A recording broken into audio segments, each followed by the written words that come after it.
What's up, everybody? Dog 1985. There's levels to this. All right, guys, I got a quick video for you guys. I want you guys to think of something that I thought about today. Okay, shout out to Harold.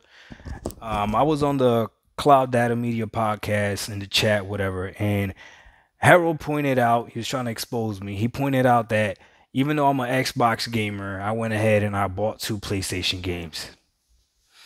Good for you, Harold. Good for pointing that out.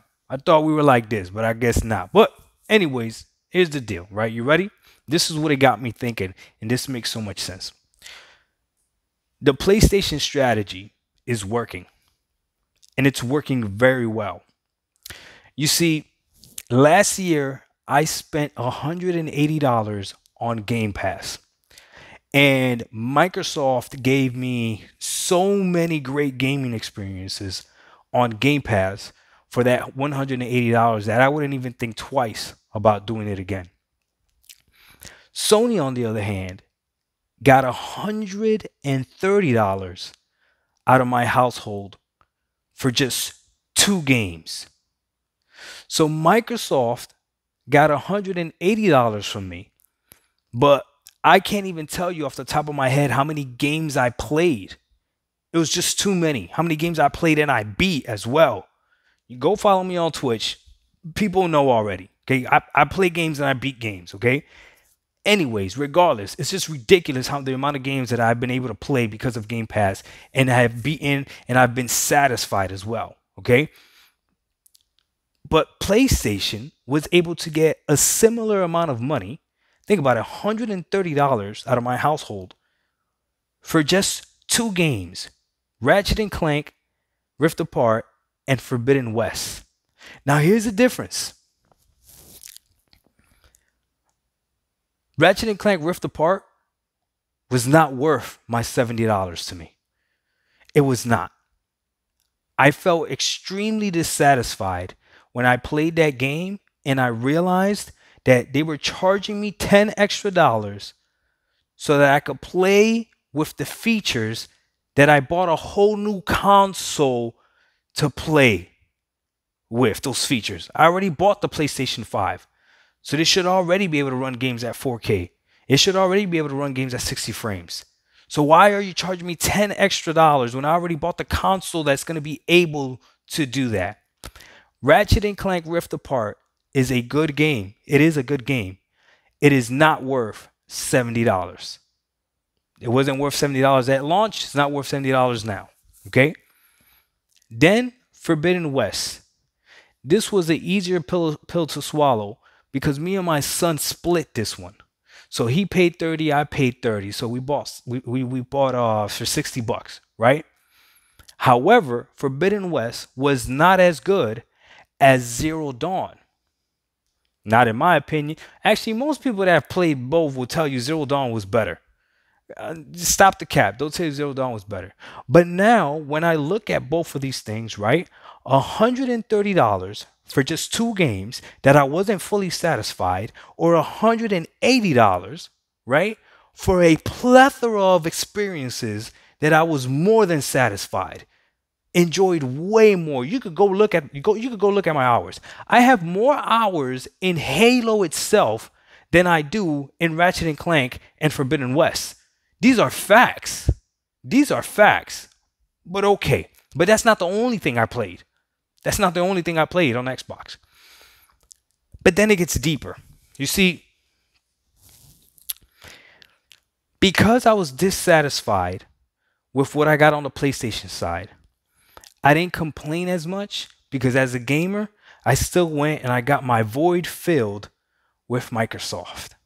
Microsoft was still there to fill the void of gaming and actually allow me to experience games and play games and enjoy games, right? This is the difference. This is why you see so many PlayStation fans complaining about Microsoft. It's not that they wanted to compete. It's that they're not satisfied with what Sony is giving them. If they were satisfied with what Sony was giving them, they wouldn't complain about Microsoft. But here's the difference. When they're not satisfied with what Sony is giving them, they look over to Microsoft to see if Microsoft could fill that void.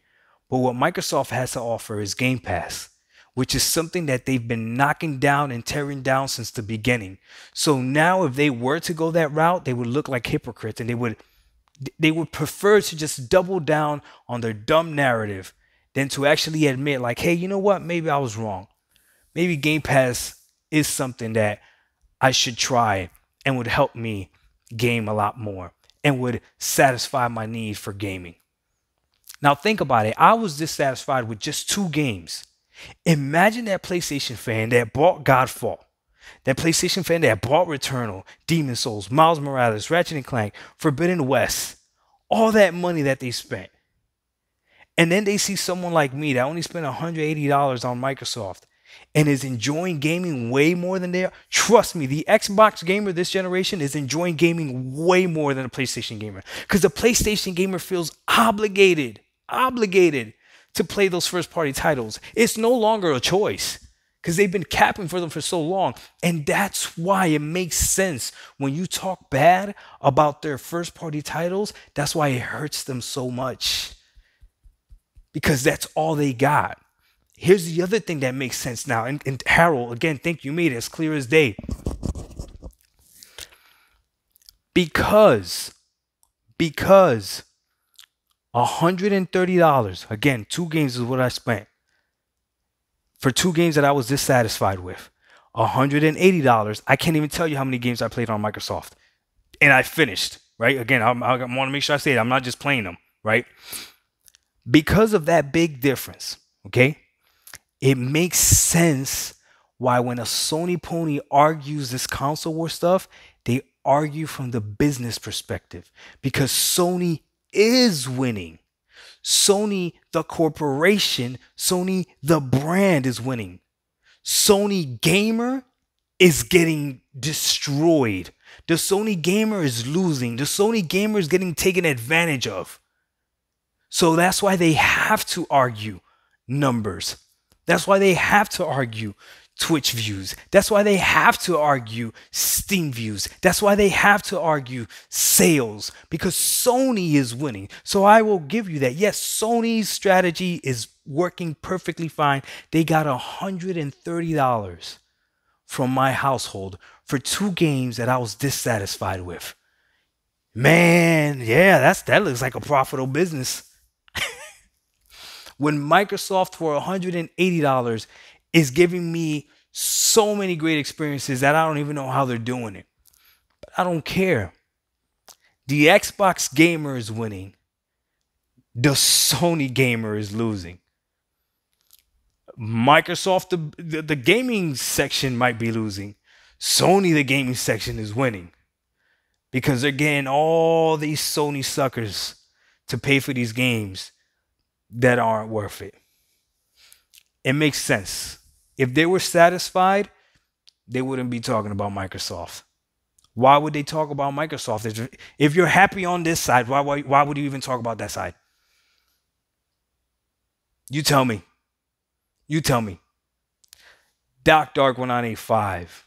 There's levels to this. We out. Peace.